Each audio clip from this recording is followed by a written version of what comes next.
冬季即将结束，俄乌两国都在为春季攻势做准备。在得到美国和德国等北约国家承诺的300多辆重型坦克援助之后，乌方进一步要求北约国家提供战斗机，包括美国制造的 F-16和法国制造的幻影2000等型号。但刚刚提供坦克的德国表示拒绝。还有观察指出，援乌武器的种类越来越多，越来越复杂，乌军的后勤保障和维修等难度也日益增大。西方的这个智库也在分析，说俄罗斯有可能在未来一段时间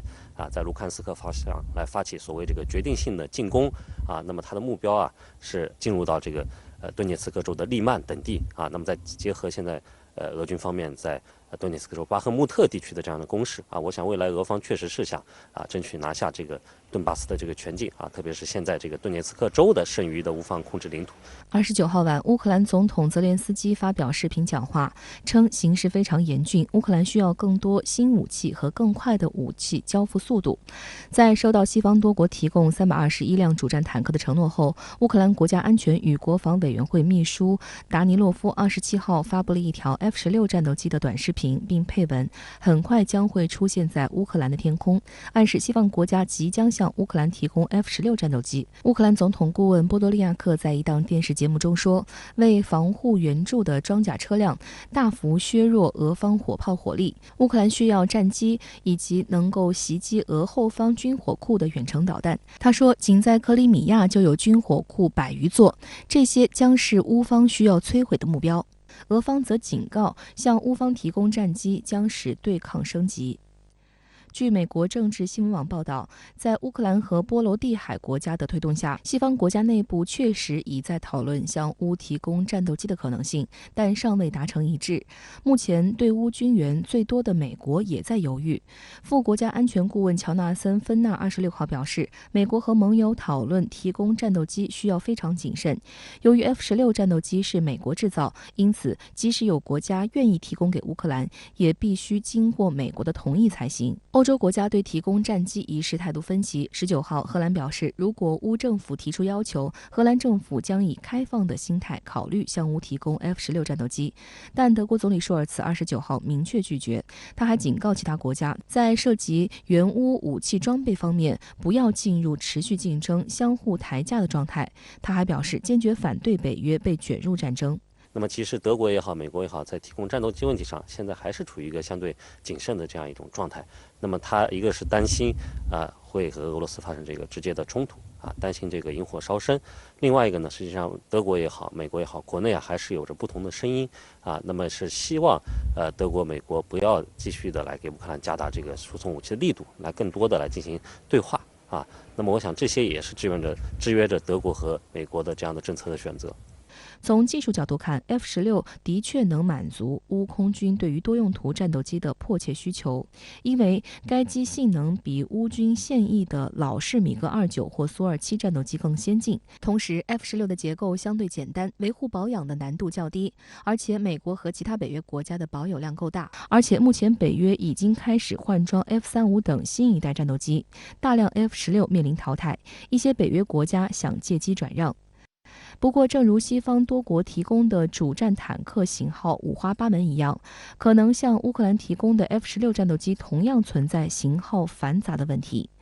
例如，丹麦和荷兰装备的是经过中期升级的 F-16AB MLU， 具备发射 AIM-120中程空对空导弹的能力，但雷达和电子系统已经相对落伍。美军自用的是更先进的 F-16CD， 而私营企业获得的大都是更早期的 F-16AB， 整体战力相差很大。对乌克兰来说不利的是 F-16战斗机需要很长的高质量的机场跑道，假如乌克兰要修建跑道，俄罗斯方面很容易就能侦测到，并对其展开打击。另一方面， F-16在设计上与乌克兰军队熟悉的米格29和苏27战斗机也非常不一样，培训维修工和飞行员至少需要数月时间。但媒体曝光，早在2022年6月，美国众院就已经批准拨款用于培训乌克兰空军飞行员和地勤人员操纵和维护美制 F-15和 F-16战斗机。乌克兰空军司令部发言人伊格纳特说，受训飞行员已经选好，只待绿灯亮起就可以开始训练。现在整体上来看呢，我们说这个俄乌冲突中，战场上整体是一个军事，但是呢，在这个空中力量上，显然这个俄罗斯还是占据着一定的优势。那如果说西方给乌克兰输送 F-16等等这些战斗机的话呢，我想那可能会对战场的这个局势呢有所改变，但是恐怕还无法从这个质上来改变战场的态势，因为整体上看，现在双方争夺的焦点还是一个地面的战场。相关话题来连线时事评论员吴学兰，吴女士您好。美德等国援助乌克兰主战坦克，令外界越发忧虑，俄乌双方的春季攻势将更惨烈。俄乌冲突已经延宕1年，目前和平仍未露出曙光。那您觉得春季攻势会如何发展呢？应该说很可能在2023年2月24号左右，也就是说俄罗斯对乌克兰开战1周年这个时候，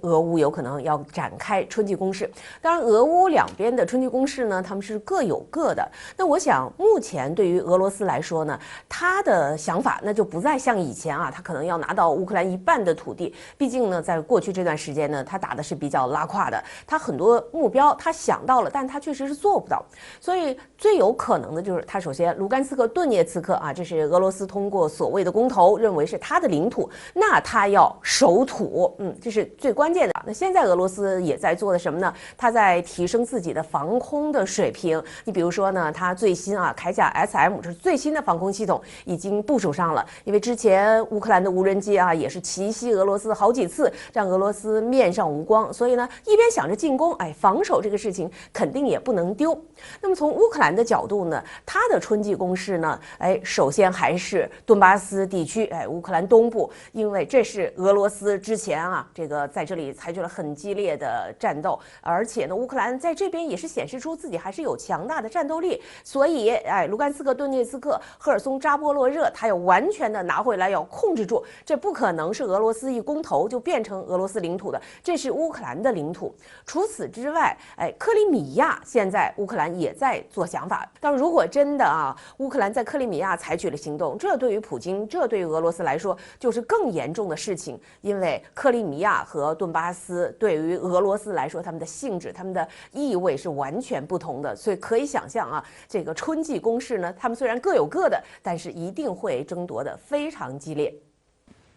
美国2022财年军售额激增5成，达1537亿美元。美国国务院认为，主要是加强军援乌克兰导致的。事实上，北约国家援乌武器也有大量美国制造。那么，从美国军售看俄乌冲突，你有什么样的观察？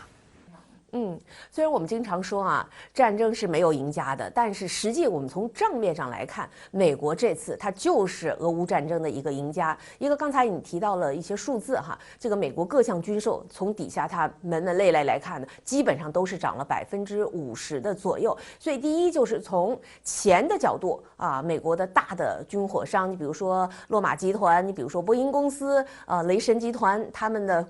股价飞涨，都是赚个盆满钵满。去年只一个第4季度，这洛马集团呢，这利润又涨了7%以上，所以美国利用俄乌冲突是赚了很多的钱。为什么？因为其实实际的战场，这是最好的武器的试验场，同时也是最好的武器装备的展示台。那你看，为什么一个乌克兰，一个小小的乌克兰，从常规力量来看呢，只有俄罗斯的1/5左右，它能够扛这么久，甚至能够反攻，把俄罗斯占领的一些地盘都拿回来，那就是因为有以美国为首的这些西方国家给他提供的先进的武器。所以呢，这么好的一个展示台之后，大家都知道，美制武器虽然贵一些你虽然买美制武器呢，可能还会有一些附加的成本，可是它的确是好用，就有很多国家呢对它感兴趣，尤其是俄罗斯周边的一些国家。你比方说波兰，波兰呢曾经就是要花60亿美元买250辆 M1埃布拉姆斯主战坦克，因为他觉得这个管用。俄罗斯和波兰的关系一直就不好，包括原来苏联和波兰的关系就不好，他要让自己变得更强大，以防呢成为下一个乌克兰。你再比如说德国，在俄乌开战之前，德国的国防政策和现在是完全不一样的。2战之后，德国呢更想强调让自己离战争远一点，但是这场战争一开打，德国的国防政策也改变了，不仅自己可以向乌克兰来出口武器，而且德国要花84亿买35架美制的 F-35战机。那还有英国同样也是要花7个亿来买美国非常先进的防空系统。这都是因为看到了俄乌战争的一个实际情况之后，他们呢唇亡齿寒的感觉，要让自己的肌肉变得更加强大一点。那么除此之外美国除了是在这个我们能够看出来它的金额军火数额大涨之外，还有一点，那就是其实国防销售、军火销售呢，也是美国外交战略的一个重要的组成部分。美国利用像一些比较小的自身安全感不够的国家来出售先进的美制武器，其实也是让自己呢，有一些盟友会紧紧的跟着自己，因为武器之后你还有维修，你还有保养，还有其他的后续，对吧？所以呢，其实美国也利用军火销售呢，又团结了更多的所谓的盟友在他的身边。好的，也谢谢吴女士跟我们共同在线分享您的观点，谢谢。